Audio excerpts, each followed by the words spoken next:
দেখুন, আজ দুবাইয়ের দিকে চেয়ে দেখুন, মহান রব্বুল আলামিন দুবাইয়ের মানুষদেরকে, তাদেরকে আল্লাহ এমন গজব দিয়েছেন। আজ আপনি ভেবে দেখতে পারবেন, হয়তো মনে মনে ভাবছেন যে আমি মাথায় টুপি দেওয়া শিখেছি, আমি দাঁড়িয়ে রেখেছি, নামাজি হয়েছি, কিন্তু আপনি একটিবার ভাবতে পারলেন না যে আহারে আমি আমার জীবনটাই আল্লাহর রাসূলের আনুগত্য হয়ে যায়। কেমন জীবন পরিবর্তন করবেন যদি জীবনটা যদি সঠিক রাস্তায় অবলম্বন যদি না করেন, তাহলে কোনো দাম নেই। আপনি সোনার খাঁচা তৈরি করলেন বিশাল টাকা ব্যয় করে, যদি আপনি একটা সুন্দর ঝকঝকে পাথর, মোজাক পাথর দিয়ে ঘর করলেন, আর যদি সেই ঘর করে যদি আপনি বসবাস না করেন, তাহলে ঘরের কোনো মূল্য থাকবে?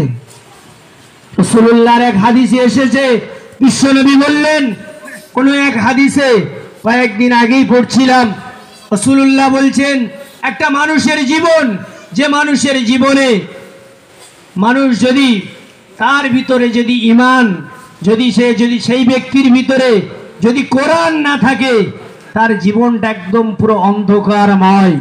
সেই জন্যে চেষ্টা করতে হবে জীবনটা পরিবর্তন করুন। বিশ্বাস করুন, মরে যাওয়ার পূর্বে যদি আপনি সোজা না হয়ে যান, তাহলে কোনো আপনার লাভ নেই। ইয়া আইয়ুহাল্লাযীনা আমানু হাক্কা তুকাতিহি ওয়া লা তামুতুন্না ইল্লা ওয়া আনতুম মুসলিমুন। অতক্ষণ পর্যন্ত মরণ, যতক্ষণ পর্যন্ত একজন পরিপূর্ণ ঈমানদার মুমিন মুসলমান না হতে পারবে।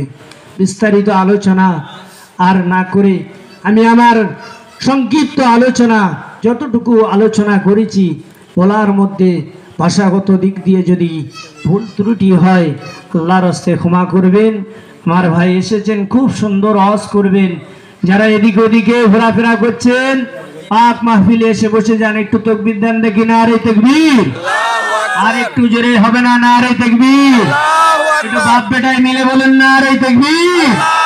নারে তাকবীর! আল কোরআনের আলো, আল কোরআনের আলো, আল হাদিসের আলো, নারে তাকবীর! যতটুকু বলেছি আল্লাহ আমল করার তৌফিক এনায়েত করেন। আল্লাহ যদি পরবর্তী সময় বলার সুযোগ দেয়, নিশ্চিত আলোচনা অনেক হবে। আমি আমার বক্তব্য এখানেই করলাম। আখিরি দাওয়ানা আলহামদুলিল্লাহি রাব্বিল আলামিন।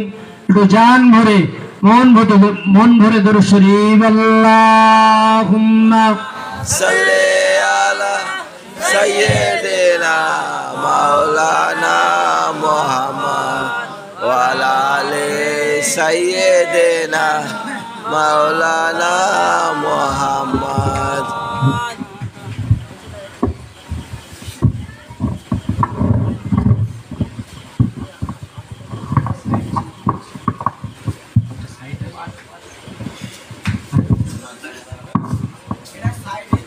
স্ট্যান্ডটা সাইড করো।